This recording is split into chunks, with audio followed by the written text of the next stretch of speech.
Promotion पाया और इन सब के लिए अभय को ही कसूरवार ठहराकर उसे घर से निकाल दिया। पर अभय की बीवी शिप्रा को ये नहीं पता कि जिस कंपनी में वो और उसका बॉस काम करते हैं, अभय उस कंपनी का सीक्रेट मालिक है। आज अचानक अभय के ऑफिस आते ही अभय का मैनेजर राजेश उस पर भड़कते हुए बोला, हो गया तुम्हारे ऑफिस आने का टाइम, आराम से आते, अभी क्या जरूरत थी इतना जल्दी आने की? आखिर ये कंपनी तो तुम्हारे बाप की है ना, है? क्यों? अभय पिछले 3 सालों से बेरोजगार था और घर जमाई बनकर अपने ससुराल वालों के टुकड़ों पर पल रहा था। अभय की पत्नी Shipra Oberoi real estate company में काम करती थी और उसकी सिफारिश से अभी 3 महीने पहले ही अभय को उस कंपनी में नौकरी मिली थी। लेकिन यहाँ भी अभय को लोगों के ताने ही झेलने पड़ते थे। बॉस की डांट सुन अभय का चेहरा गुस्से से लाल हो गया तो उसे परेशान देख अभय का एक कलीग ताना मारते हुए बोला, अरे अभय परेशान क्यों होता है? तेरी बीवी है ना तुझे बचाने के लिए, ये नौकरी भी उसी की सिफारिश से मिली है ना तुझे। वैसे भी तुझे कौन सा हमारी तरह मेहनत करनी पड़ती है, मुफ्त की रोटियां ही तो तोड़नी है भाई। तभी अभय का दूसरा कलीग भी उसका मजाक उड़ाते हुए बोला, हाँ भाई हाँ, लाइफ हो तो अभय की जैसी, घर जमाई बनकर मस्त ससुराल वालों के पैसों पर ऐश करो। अरे इसे नौकरी वोकरी की क्या जरूरत है, बीवी है ना इसकी कमा कर खिलाने के लिए। सुना है इसकी बीवी ऑफिस केबिन में बॉस को खुश करती है। खुश करने का मतलब समझ रहे हो ना? और फिर सब हंसने लगते हैं। ऑफिस स्टाफ अभय का मजाक उड़ा ही रहे थे कि तभी कंपनी का सीईओ आरुष ओबराय वहां आया और बोला, आज का दिन बहुत खास है क्योंकि आज देश की सबसे बड़ी real estate company Kapadia industries ने अपने सबसे बड़े प्रोजेक्ट की लॉन्च पार्टी में हमें बुलाया है, जहां देश के बड़े बड़े इन्वेस्टर्स भी होंगे और ये हमारे लिए एक बहुत ही अच्छी बिजनेस अपॉर्चुनिटी है। इतना कहकर आरुष अभय की बीवी शिप्रा की तरफ देखते हुए आगे बोला, तुम्हें और मैनेजर राजेश को इस लॉन्च पार्टी में शामिल होना है।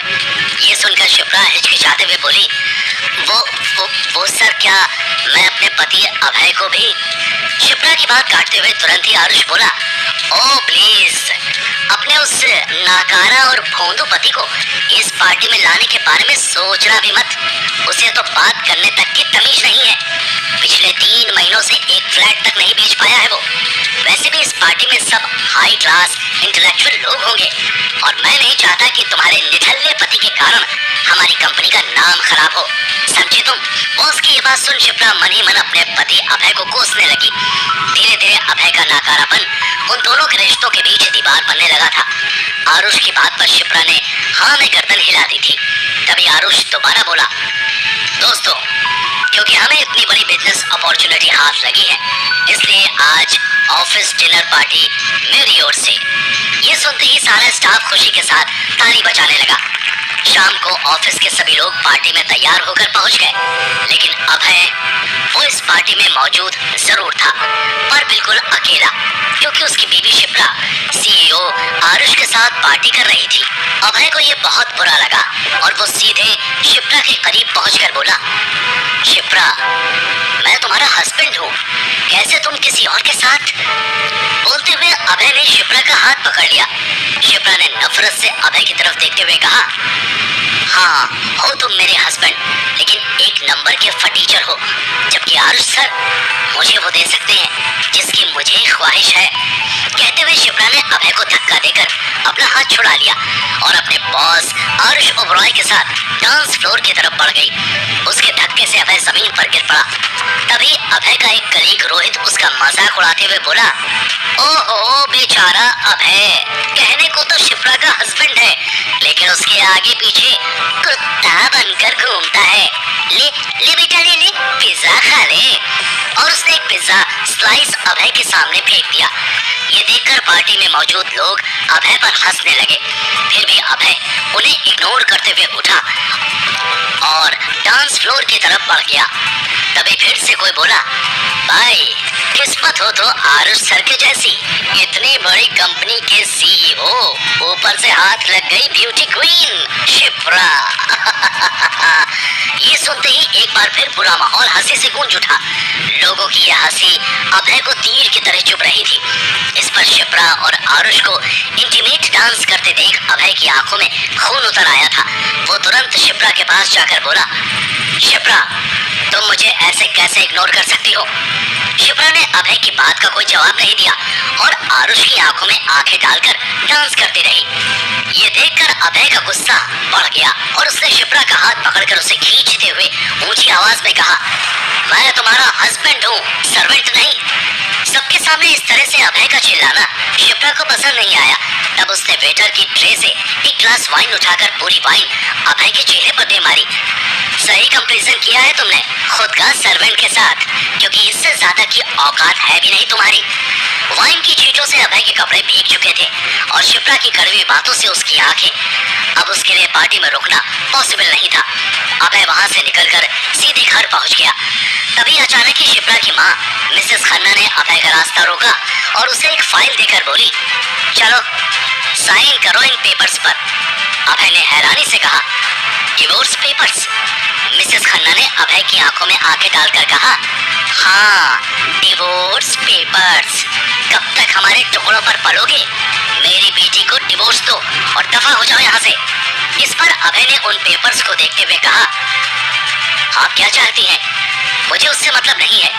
शिप्रा क्या चाहती है, मुझे सिर्फ उससे मतलब है। उसने ये कहा ही था कि तभी पीछे से शिप्रा भी वहां आ गई। जैसे ही मिसेस खन्ना ने शिप्रा को देखा, शिप्रा ने अभय को घूरते हुए तीखी आवाज में कहा, मैं इस बेशर्म आदमी से कोई बात नहीं करना चाहती। आखिर कब तक स्टार्टअप न चलने का बहाना करके ये अपने निकम्मेपन को छुपाता रहेगा? मुझे इससे कोई मतलब नहीं है। ये बोलकर शिप्रा अपने कमरे में चली गई। तभी मिसेस खन्ना ने अभय के जलते हुए घावों पर नमक छिड़कते हुए कहा, मिल गया तुम्हें जवाब।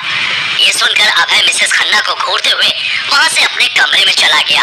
अगली सुबह जब अभय की आंख खुली तो उसने देखा शिप्रा पहले ही ऑफिस जा चुकी थी।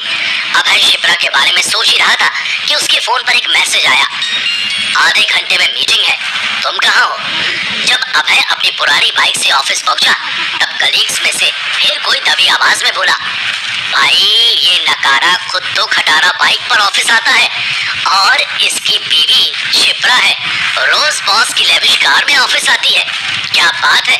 ये सुनकर उसका दूसरा कलीग भी हंसते हुए बोला, भाई शिप्रा मैडम हमारे बॉस आरुष को कार में स्पेशल सर्विस जो देती है। स्पेशल सर्विस का मतलब तो समझते हो ना तुम लोग भाइयों।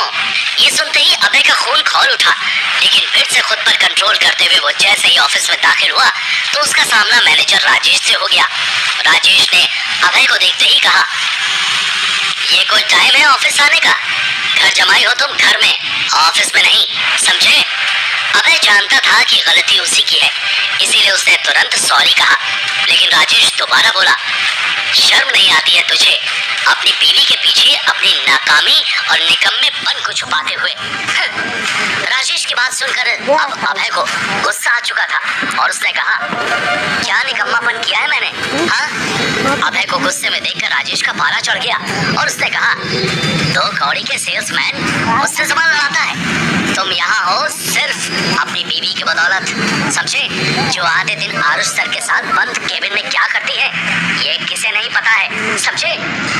राजेश के बोलने के बाद अभय इसके आगे सुन न सका और गुस्से से उसने राजेश का कॉलर पकड़कर उसे दीवार से लगा दिया और बोला, तेरी हिम्मत कैसे हुई मेरी बीवी के बारे में बकवास करने की?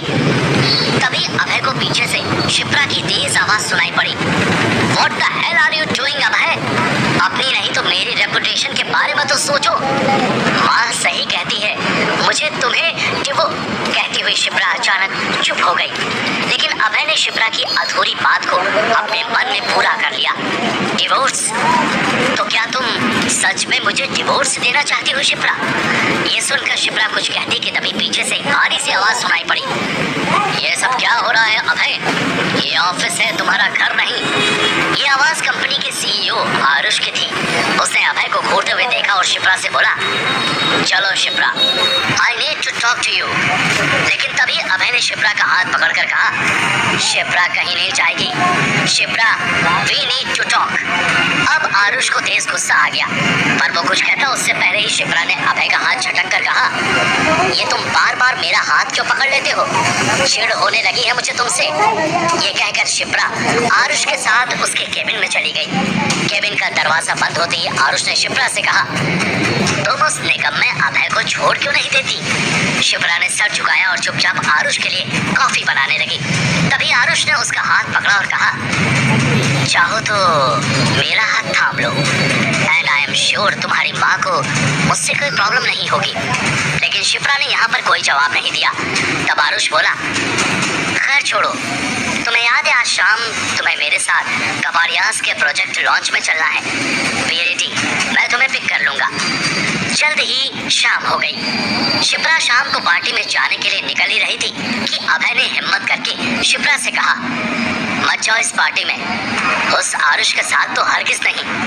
अभय की बात सुनकर शिप्रा ने गुस्से से कहा, ना जाऊं तो क्या करूं? तुम बताओ अभय, क्या तुम मेरे हस्बैंड करने के लायक हो? घर मेरा, नौकरी मेरी लगाई हुई, क्या औकात है तुम्हारी मेरे बिना? चले हो मुझे रोकने? इतना कहकर शिप्रा तेजी से वहां से निकल गई। मायूसी से अभय चुपचाप शिप्रा को जाते हुए देख ही रहा था कि तभी उसका फोन बज उठा और जो कुछ उसने सुना उसे सुनकर अभय का मुंह खुला का खुला रह गया। दूसरी तरफ जब शिप्रा और आरुष पार्टी में पहुंचे तो बाहर रेड कारपेट लगा हुआ था। बड़े बड़े बिजनेसमैन वहां पर मौजूद थे, पर हर जगह चर्चा थी तो सिर्फ चीफ गेस्ट मिस्टर सिंघानिया की।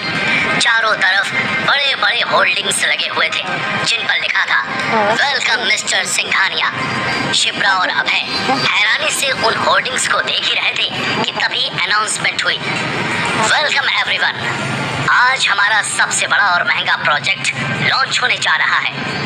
इस प्रोजेक्ट के हर फ्लैट की कीमत 100 करोड़ रुपए है और इस प्रोजेक्ट को लॉन्च करने के लिए हमारे बीच एक स्पेशल गेस्ट मौजूद है।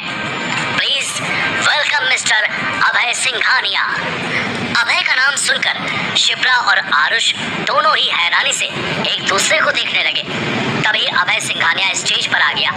तालियों की गड़गड़ाहट और तेज रोशनी के बीच अभय सिंघानिया का चेहरा देखकर शिप्रा और आरुष एक पल में पसीने से तरबतर हो गए, क्योंकि उनके सामने कोई और नहीं बल्कि शिप्रा का नाकारा पति